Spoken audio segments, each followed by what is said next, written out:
प्रधान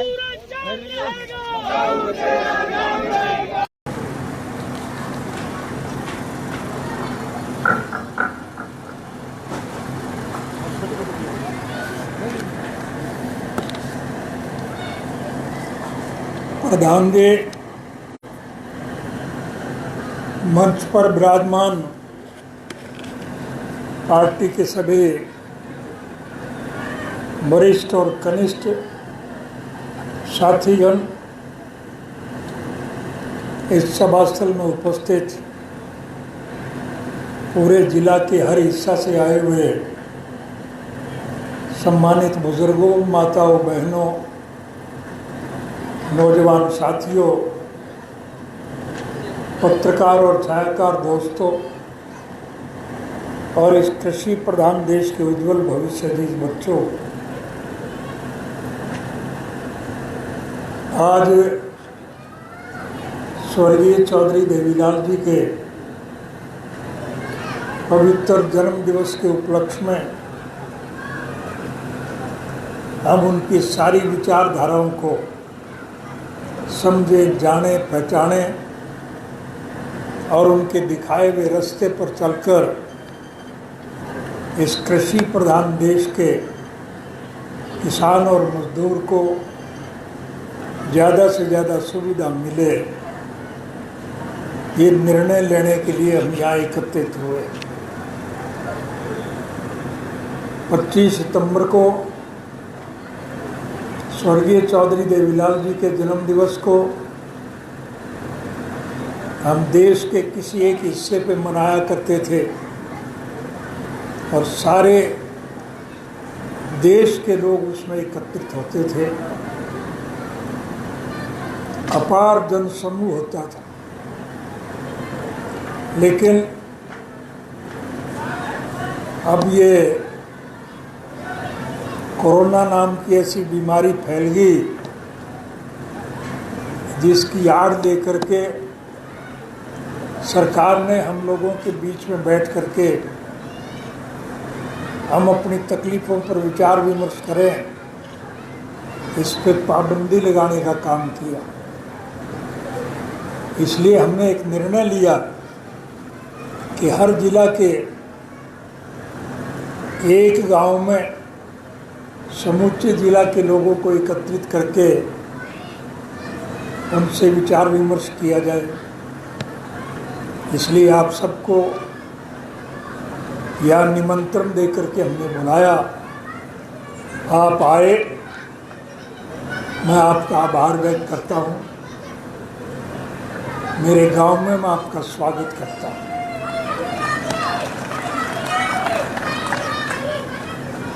हमारा ये देश कृषि प्रधान देश है। जो साथी खड़े हैं, मैं उनसे निवेदन करूंगा, पीछे बैठने की व्यवस्था है, आप लोग बैठ जाएं। मेरी आवाज़ बहुत दूर तक पहुंच जाएगी, कोई चिंता की बात नहीं। आप लोग जो खड़े हो, कृपया पीछे कुर्सियां खाली हैं। अखबार वाले तो खाली कुर्सियां लिखेंगे तो उल्टी खबर छपेगी, लेकिन आपको दिक्कत आएगी। आप वहाँ जा कर के बैठ जाएं। ये तुर्रे वाले बुजुर्ग से मैं ख़ास तौर से कहूँगा, ये नारेबाजी की बजाय बैठ कर के बात सुनने का काम करें, वो ज़्यादा बेहतर है। तो मैं जिक्र कर रहा था, हमारा ये देश कृषि प्रधान देश, इस देश की अर्थव्यवस्था केवल खेती पर टिकी है। अगर किसान खुशहाल है तो देश माला माल है, और अगर किसान कंगाल है तो देश का बहुत बुरा हाल है। बदकिस्मती देश के कृषक की ये है कि ऐसे लोगों के हाथ में आज हुकूमत आ गई जिन्हें देश के लोगों से कोई प्यार नहीं है, तो केवल पैसा कमाने में यकीन रखते।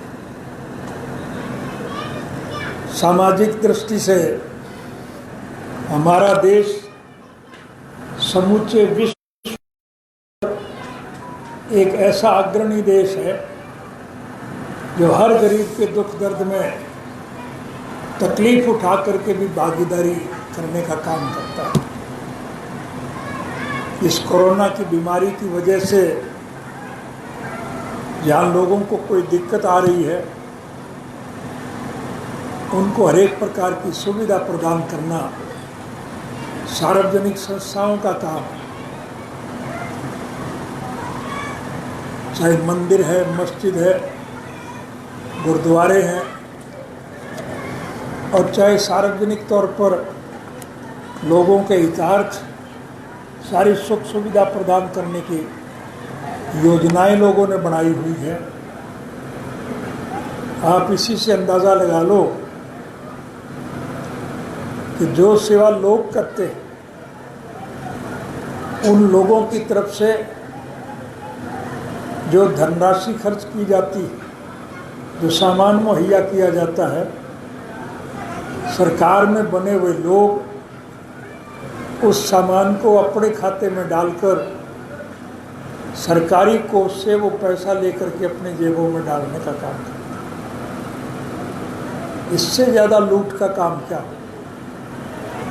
अभी मुझसे पहले एक वक्ता ने बताया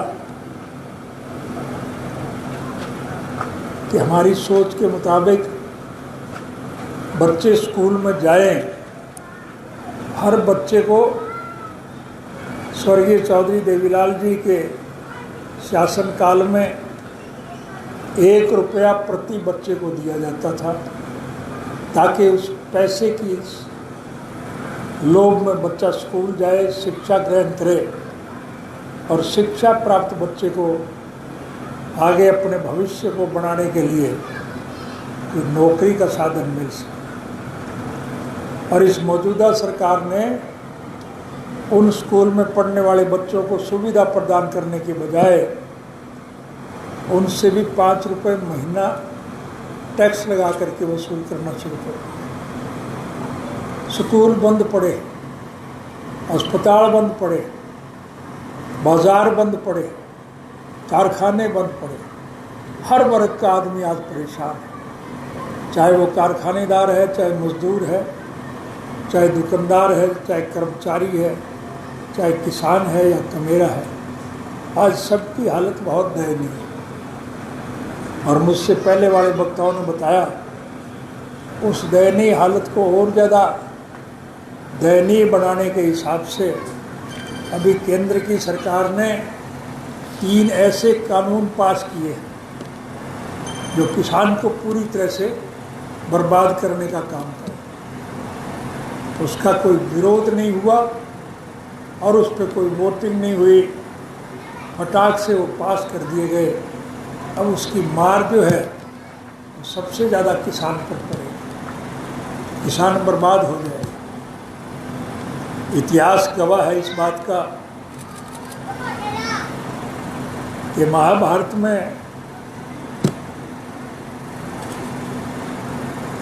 जब इस देश के राष्ट्र भगत शासक जो थे, वो जब देश निकाले की वजह से बाहर घूम रहे थे,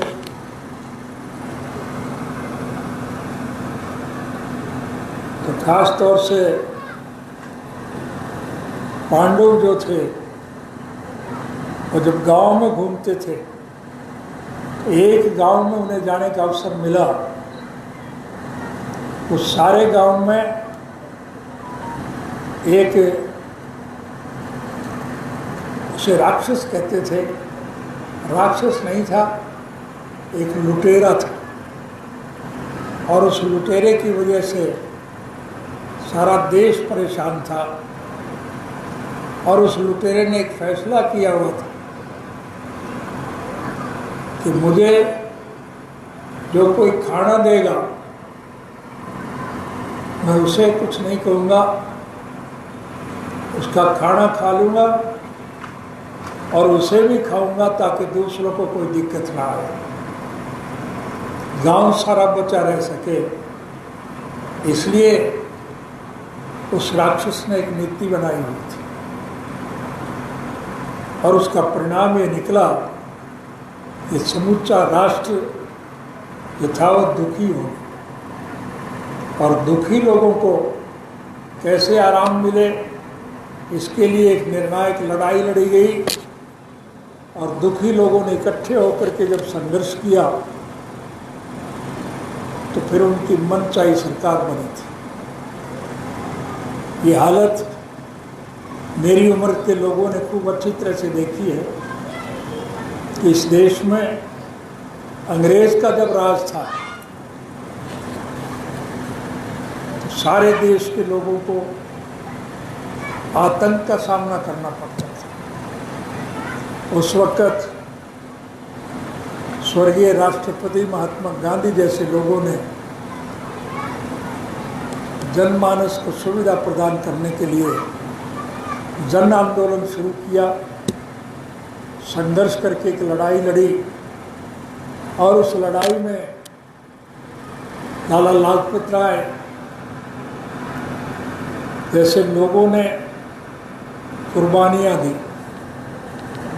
नेताजी सुभाष चंद्र बोस, स्वर्गीय सरदार वल्लभ भाई पटेल जैसे बहादुर लोगों ने संघर्ष में जूझते हुए गांधी जी का साथ दिया और देश के लोगों के लिए एक निर्णायक लड़ाई लड़ी।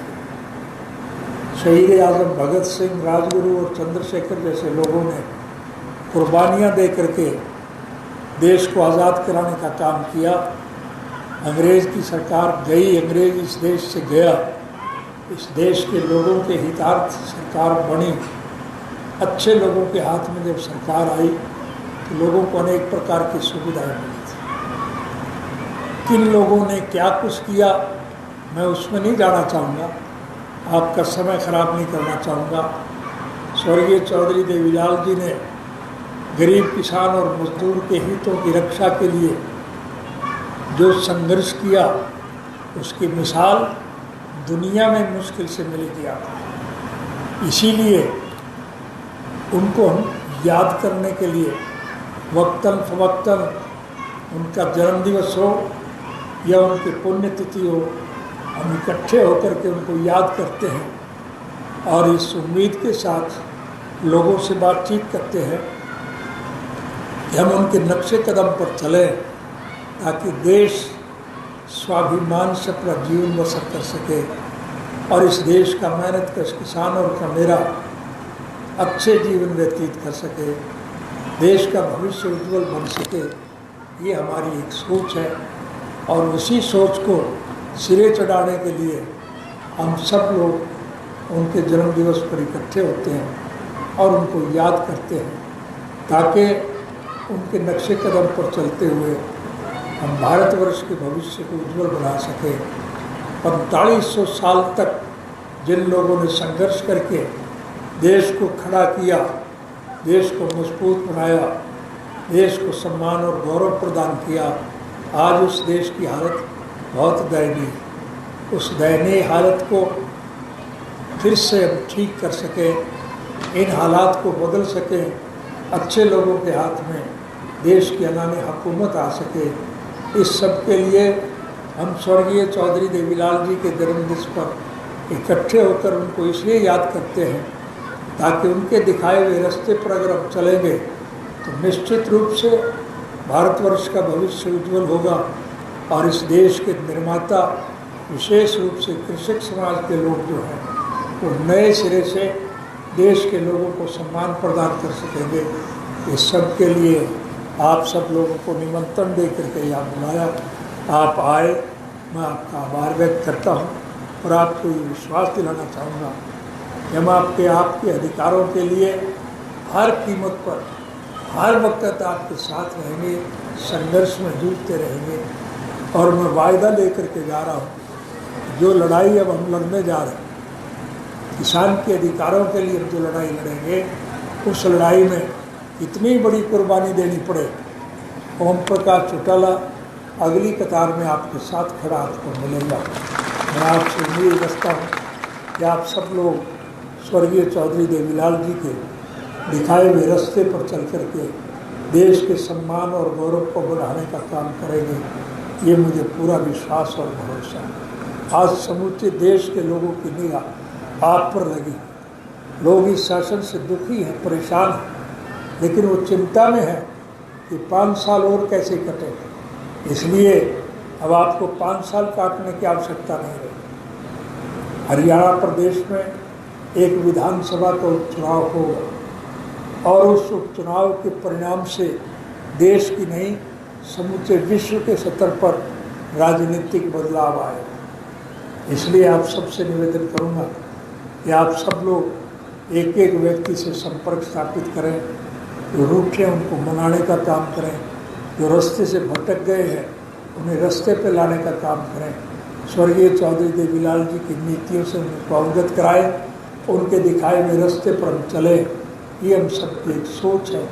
इसी सोच को क्रियान्वित करने के लिए हम सब इकट्ठे हुए हैं।